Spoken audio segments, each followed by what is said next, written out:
একটা হত্যার ঘটনা এবং নির্মম পৈশাচিক। এক কিশোরীকে এক নুরা নামে এক ছেলে, যার বাবা হচ্ছে বিএনপি সভাপতি, ওয়ার্ড ৯ নম্বর ওয়ার্ডের সাবেক সদস্য এবং ইউনিয়ন বিএনপির সহসভাপতি আহমেদ আলী দেওয়ান, তার ছেলে ইমরান দেওয়ান, মোহাম্মদ এবাদুল্লাহ, আয়ুব আলী এবং গাফফার, তার মানে বাবাকে পর্যন্ত ধরে ফেলছে। স্থানীয়ভাবে বখাট হিসেবে পরিচিত নুরা নামের এক তরুণের সঙ্গে কিশোরের একটা সম্পর্ক ছিল বা কথাবার্তা ছিল। 15 দিন আগে নুরার নেতৃত্বে 5-6 জন তরুণ কিশোরীকে তুলে নেয় এবং তাকে ধর্ষণ করা হয় বলে পরিবার অভিযোগ করছে। তার বিচার হয়, কিন্তু পরিবার বিচার পায়নি। এখন সেটা থানায় এসে অভিযোগ করছে বা ইউপি চেয়ারম্যানের কাছে অভিযোগ করছে। এতে ওই তরুণরা ক্ষুব্ধ হয়, ওই নুরা সহ। বুধবার রাতে মেয়েকে খালার বাড়িতে রেখে আসতে যাচ্ছিলেন বাবা। যখন এই পরিস্থিতি, তখন খালার বাড়িতে রেখে আসতে যাচ্ছিল। পথে বিলপাড়া এলাকায় পৌঁছলে নুরা নেতৃত্বে 6 তরুণ বাবার কাছ থেকে কিশোরীকে অপহরণ করে নিয়ে যায়। রাতভর বিভিন্ন জায়গায় খোঁজাখুঁজি করেও মেয়েটির সন্ধান পাওয়া যাচ্ছিল না। পরের সকাল 9:30টার দিকে খোঁজাখুঁজির এক পর্যায়ে বিলপাড় এবং দড়িকান্দি এলাকার মাঝামাঝি একটা শস্য খেতে কিশোরীর লাশ পড়ে থাকতে দেখে স্থানীয়রা। খবর পেয়ে মাধবদী থানার পুলিশ ঘটনাস্থলে গিয়ে লাশ উদ্ধার করে।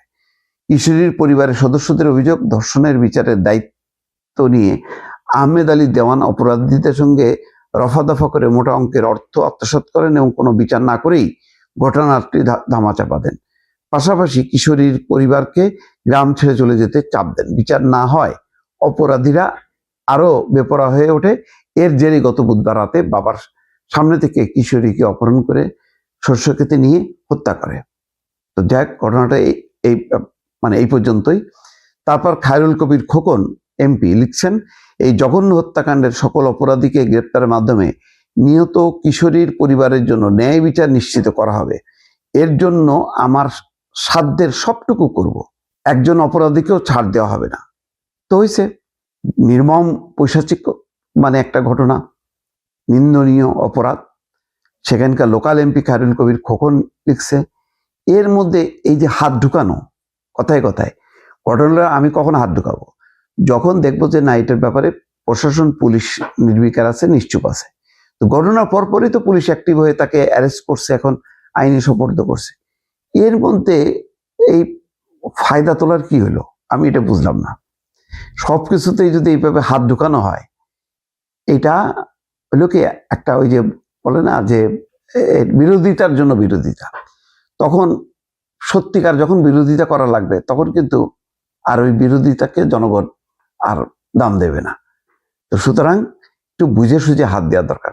যেখানে সেখানে হাত না দিয়ে, সবচেয়ে বড় কথা হলো যে আমার নিজের এলাকার, নির্বাচনী এলাকার একেবারে নিরঙ্কুশ করা। নিরঙ্কুশ অর্থে সেখানে মানুষের অভাব অভিযোগ থাকবে না, অপরাধ থাকবে না, দুর্নীতি চাঁদাবাজি থাকবে না, এইটা প্রোটেক্ট করা এবং জাতীয়ভাবে গুরুত্বপূর্ণ ইস্যুতে মতামত রাখা। এই ছোটখাটো বিষয়গুলো নিয়ে যেখানে পুলিশ নিজেই তার মতন করে অ্যাকশন নেবে, সেখানে দিয়ে হাত ঢুকানোর আমি মনে করি না খুব যুক্তিযুক্ত।